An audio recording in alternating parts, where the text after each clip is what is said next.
Thank you for joining Patio Furniture Supplies. Finding the right foot glide can be confusing, so we'll try to simplify it for you.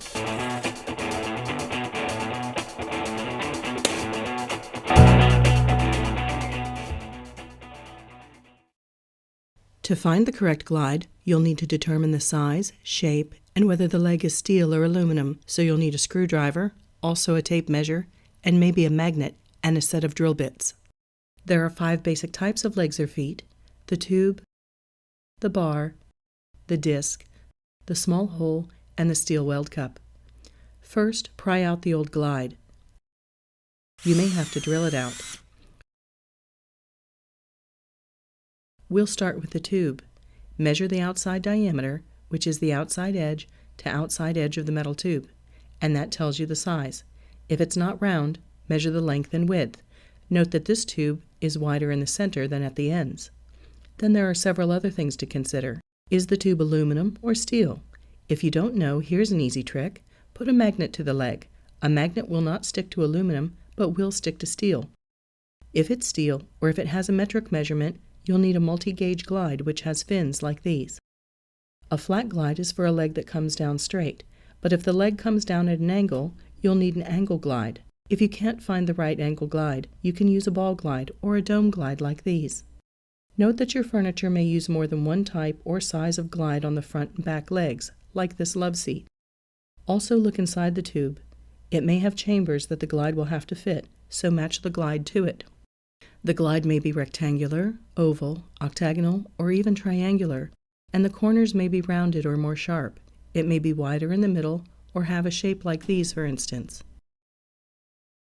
Then we have bars. They are solid and typically square or round. Just measure the diameter of the bar. Next up, a disc is a flat appendage on the leg like this, or it may be even flatter like a coin welded to the bottom of the leg. Measure the diameter of the disc.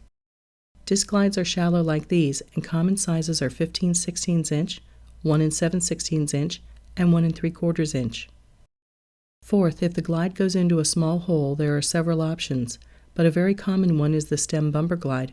The easiest way to measure is to identify a drill bit and fit it to the hole.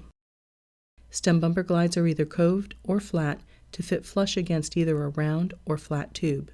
The most common size stem bumper glides fit a 1/4 inch hole or a 5/16 inch hole. Another type of stem glide is the saddle glide, which has a stem and wraps around a tube. In this case, you need to measure both the diameter of the hole and the diameter of the tube, and of course note the shape of the tube. Also in this group are the adjustable screw glide and the sled glide. If you have an adjustable screw glide, take it to a hardware store and identify the nut that screws all the way onto it to determine the size. Also measure the base of the glide. Then sled glides are sometimes used on sled bases, in which the legs are connected front to back or left to right. Use a drill bit to measure the diameter of the holes, and then measure the distance between the holes. Reuse the screw. Finally, if you have a steel weld cup, measure the inside diameter of the steel cup. That's inside edge to inside edge. Common sizes of these are 1 inch, 1 1/4 inch, and 1 1/2 inch. Before ordering, read the detailed description of the part and compare with your measurements so you measure twice, order once. Thank you for watching, and be sure to look for other helpful videos from Patio Furniture Supplies.